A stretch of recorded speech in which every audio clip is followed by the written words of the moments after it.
everybody! So hunting season has started, and Andrew's going to give you a few tips on how to start off the season. So how do you get a license? It varies state by state, but most states it's a hunter ID course. You need to take a 10-hour course on hunter safety. It pretty much explains to you what you need to wear, where to accurately hit an animal, and how to track an animal after you've wounded it. It's not always a perfect shot. Sometimes you hit an animal and you didn't perfectly shoot it and you've got to track it. So you got to follow a blood trail. They explain pretty much everything to you in the course, but until you actually do it, you don't understand. What I would suggest is you go out with somebody who's a licensed hunter, spend the day with them. It may take 3 or 4 times for them to get one. It doesn't happen the first time that often. I got lucky the first time I went out, I got one, but it doesn't happen often. I went out last year probably, 15, 20 times? No, not even. You were so busy last year with work. I think you only went out. I got 8 to 10 times out, and I got one shot that was with my bow that was over 50 yards, and it was getting late in the season, so I took it and I missed. It happens. Hunting it's hunting. It's just like fishing. You're not guaranteed to get something. But to start off, you got to take a hunter safety course. Most states require them. After you take your hunter safety course, which most of them are free, but you do have to pass a test, you need to then get your license. License in Rhode Island is only $18.50. It's probably one of the cheaper states, but we do have one of these highest hunting numbers we can take because there's actually a lot of animals here and there's not a lot of hunters. So you get your hunting license, and then you need tags. Tags allow you to take an animal. If you don't have a tag, you can't take the animal. So even if you have a hunting license and you don't have a tag, you cannot take that animal. So this tag, what I'll do is I'll have it with me. When I kill the animal, I have to detach the lower section, attach it to the animal. Got to carry a string with you. It has a hole in it. You wrap it around the animal. So when you bring it back, it's tagged, it's legal. You need to do it the right way. I believe in Rhode Island, it's between $1,000 and $10,000 fine if you get caught with an animal without a tag. It's poaching. It's not something to play around with. They need to track how many animals were taken so they know how many animals they can allow you to take the next year. This year, I believe it's 3 tags to start. You get 2 doe tags, 1 buck tag, and then if you clear all 3 tags and you get 3 animals between December 26th and January 31st for bow, you get a 4th tag for just bow. But if you're out there without a tag and you get caught, you're in for it. It's not going to be fun, at least in my state, which is in most states it's the same way. You don't want to mess around with that. The other big thing is you need to make sure you're out there with the right colors on. There's been a few people shot in Rhode Island in the last few years, and it's a smaller state. If you're not wearing the right colors and you're in a public area, because there's a few public hunting areas, and you get shot, it's your own fault.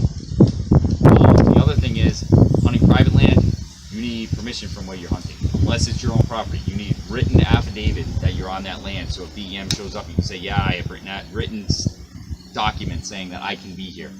Because if you don't have those written documents and they get you, you're going to court. And you need to get the person whose land it is to go and say, yes, he's allowed here, and it's not fun for anybody. So you need to really follow the rules. Make sure you have everything you need. Do it the right way the first time. Don't just go out there and say, hey, I need meat in my fridge, I'm going to go kill an animal. If you get caught, it's going to cost you more than what it probably would have cost just to get the beef. It's not worth it. So make sure you follow the courses in your state. Most states have a environmental protection website letting you know what you need to do. Most of them aren't hard. They don't want to make it hard on you. Hunters, we don't get it hard from the states. It's usually residents that give us a hard time. But if you have the right documentation, if you ever get a hassle, you can say, hey, call environmental protection. They're going to be on your side because you're doing it the right way. But if you're out there and you're doing it the wrong way, you're in for it. Alrighty, buddy. So if you have any questions for Andrew as far as what hunting, like anything on how to start hunting or where to look or websites that you would like information on, let him know. Just leave a comment. He'll get back to you. I'll get back to you when I can. You know, it's not a problem. The other thing is some states do have it where you have to check in with your deer to make sure. In Rhode Island, they've changed it 2 years ago where I can just send in a postcard stating the sex of the deer, approximate weight, and approximate age. We used to have to bring them to a check-in station every time you got your deer. You had to go check it in because it cost the state so much money. They've stopped doing that. So now they just allow us to send in a card. I don't know how long it's going to last because it doesn't seem feasible to me that people are going to send the card in. They think it's going to be easier, but most people want to brag about their deers. They want to bring it to the check station, where now I think more people are just apt to say, I only have to send in a card. It's not a big deal.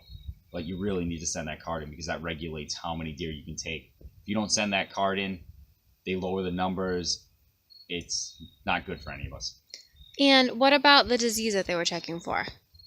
They check for what's basically mad cow disease. It's chronic waste. Chronic waste is mostly in the south. It's creeping up north.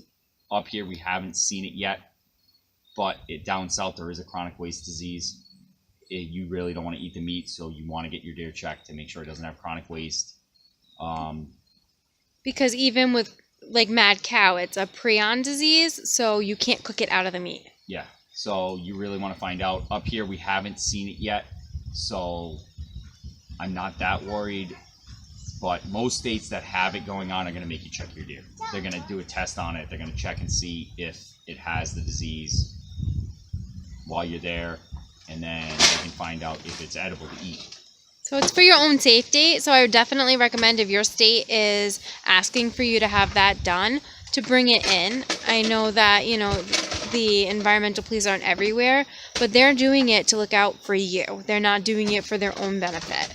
Yeah. So just keep that in mind. That's a very serious thing. The other thing is, we have the coyote problem here, and just for me to take the coyotes, I need to have my license. If I was selling livestock in Rhode Island, I wouldn't need my license. I could do it on nuisance. But because I'm not selling any livestock and it's just for our consumption, I need to have my license to take those coyotes.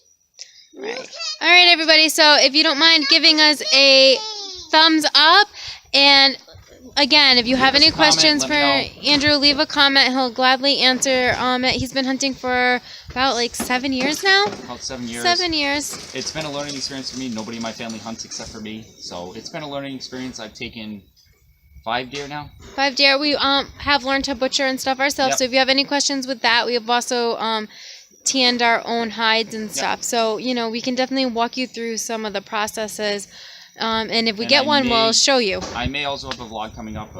I get a couple deer skins off Craigslist for free. I have tags on them. I'll show you the tags. I got them for free, so I'm going to tan those hides, and So we'll show you that. On that about how to tan a hide. It's a little different for a deer. Deer is much easier. It's very easy to tan a deer hide. Extremely easy. I did it the first time, so if I can do it and not be squeamish, and bears are a lot harder. There's a little bit more fat, and they're a little more oily, so they take a little more to tan. First time I'm gonna do it. I'm gonna give it a shot. Yeah. We'll post it. If it fails, it fails. If it works, great. Really good video. All right, guys. So don't forget, subscribe and give us a thumbs up. Thanks. Have a blessed day.